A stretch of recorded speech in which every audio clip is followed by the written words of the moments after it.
Late हो रहा है, क्योंकि कुल 1940 रुपए के हिसाब से MSP के हिसाब से उनको मुआवजा दिया गया कुल 7 लाख रुपए का। और जो इस तरह के मैसेज फैला रहे हैं उनको फर्जी घोषित किया गया कि ये लोग सिर्फ अफवाह फैलाने का काम कर रहे हैं। साफ साफ इंगित है आपके ट्वीट को लेकर। भाई अच्छा ये बताइए, मुआवजा किस चीज का दिया गया? MSP उत्पादन को लेकर। नहीं, किस चीज का उत्पादन? अभी धान तो पूरा कंप्लीट हुआ ही नहीं। अभी तो धान की जो बाली है, हम लोग किसान परिवार से आते हैं भैया, आप जाकर देख लीजिए कि वो धान के अंदर क्या बाल वो पक गया है, वो कच्चा है, दूध है उसमें। ये सीधे सीधे प्रशासन झूठ बोल रहा है, सरकार झूठ बोल रही है। किस चीज का इन्होंने MSP दिया? वो धान तो अभी कंप्लीट हुआ ही नहीं है, बाल पकी ही नहीं है। किस चीज का? वो फसल का मुआवजा देंगे या लागत का मुआवजा देंगे? MSP किस चीज की तय करेंगे? वो तो धान अभी कंप्लीट हुआ ही नहीं। इसका मतलब कौन झूठ बोल रहा है? सामने आ गया कि मैं झूठ बोल रहा हूं या प्रशासन बोल रहा है? सर MSP तो फसल का ही होता है। भाई फसल मतलब फसल अभी कंप्लीट हुई नहीं, धान अभी पूरा बाल में पका ही नहीं है, तो कैसे उसको फसल मान लेंगे ये? यह सरकार हो सकता है कि बिना पके ही हो सकता है उसको फसल मान ले, ये भी हो सकता है। आप उनसे पूछिए यहाँ के प्रशासन से। सवाल या मां अन्नपूर्णा का अपमान हो रहा है। मां अन्नपूर्णा जिनको हम खाना खाते हैं तो एक चावल भी नीचे गिर जाता है तो हम माथे लगाकर उनको रख देते हैं, सवाल उसका अपमान हो रहा है। किसका MSP देंगे?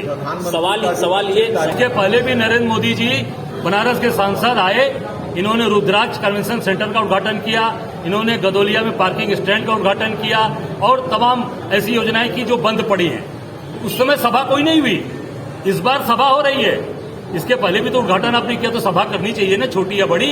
इसलिए सभा कर रहे हैं कि प्रधानमंत्री जी, हम लोग के नेता प्रियंका गांधी जी की सभा से हिल गए हैं। घबराहट बढ़ गई है पूरे देश के अंदर भारतीय जनता पार्टी की कि नरेंद्र मोदी के संसदीय क्षेत्र में इतनी बड़ी सभा कांग्रेस ने, प्रियंका गांधी जी ने किया, और ये पूरे किसानों की फसल नष्ट करके, किसानों की फसल को बर्बाद करके ये उनको मुआवजा दे रहे हैं और उनको झूठी बात बोल रहे हैं। अब वो केवल पैसे से लोगों को तौला जाएगा?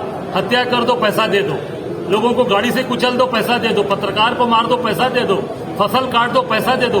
पैसा खाएगा? हंगर इंडेक्स में हिंदुस्तान कहाँ खड़ा है?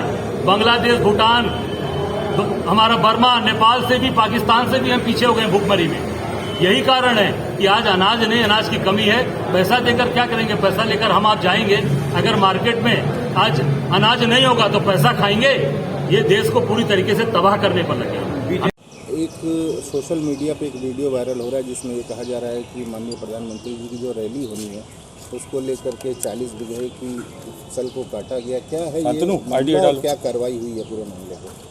कुछ लोगों के द्वारा ट्वीट करके ये अफवाह फैलाने की कोशिश की जा रही है कि किसानों की फसल नष्ट करके कोई कार्यक्रम कराया जा रहा है। इस बारे में स्थिति कल ही स्पष्ट कर दी गई थी कि जो कार्यक्रम कराया जा रहा है वो बाकायदा उसका फसल मूल्य देकर और उसके फसल मूल्य को देते हुए फसलों को खरीद के तब कराया जा रहा है। जो लैंड पैच छाटा गया है वो पूरे लैंड में इस जगह छाटा गया है जहाँ पे ऑलरेडी 1-2 खेत कटने शुरू हो गए थे। जनपद वाराणसी में धान खरीद 1 तारीख से शुरू होती है और 1 नवंबर से केवल 12 दिन पूर्व ये फसल खरीदी गई है। अधिकतर इसमें राइब्ड और सेमी राइब्ड फसल है और जो मुआवजा है, जो फसल का धनराशि का मूल्य पे किया गया है वो भी 1940 रुपये जो हमारा MSP धान का सरकारी क्रय दर होती है उसके हिसाब से, और जो प्रोडक्टिविटी 40.5 क्विंटल पर हेक्टेयर की होती है उस प्रोडक्टिविटी से गणना करते हुए सभी भूस्वामियों को धनराशि पे की गई है। किसी की भी भूमि असहमति से नहीं ली गई है। ये सारे लोग हैं, उनकी सारी सहमति के बाद ही ये सारी कार्रवाइयाँ कराई जा रही हैं। वैसे भी अगर देखा जाए तो जिस रिंग रोड का उद्घाटन हो रहा है वो 430 करोड़ रुपए के मूल्य से बनी है, लेकिन भूमि का मुआवजा जो इस पे दिया गया है वो लगभग 570 करोड़ रुपए पे किया गया है, वो भी किसानों को ही पे किया गया है। किसानों को जितना मुआवजा इस रिंग रोड की वजह से मिला है उससे कम ही उसकी कंस्ट्रक्शन कॉस्ट है। इन्हीं किसानों की ही सर्कल रेट आगे बढ़ेगी, इनकी लैंड का एप्रिसिएशन होगा, इनको फ़ायदा होगा और जो भी आसपास के किसान हैं उनके लिए ये रिंग रोड एक बहुत बड़ा वरदान साबित होगी। तो पूरी सहमति के साथ ये ज़मीन ली गई है। जो लोग इस अफवाह को फैला रहे हैं कि किसानों की फसल ज़बरदस्ती नष्ट की गई है वो पूरी तरह अफवाह है और ऐसे लोगों पर विधिक कार्रवाई करने की भी तैयारी की जा रही है।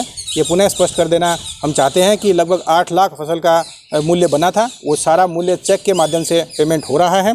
अधिकतर किसानों ने पेमेंट ले ली है, बाकियों को 1-2 घंटे में मिल जाएगा और पूरा MSP और पूरी प्रोडक्टिविटी के आधार पर इनको मूल्य दिया गया है। बाकायदा सारा कार्य सहमति से हो रहा है, वहाँ मौके पर किसी की भी असहमति नहीं है और सारे लोग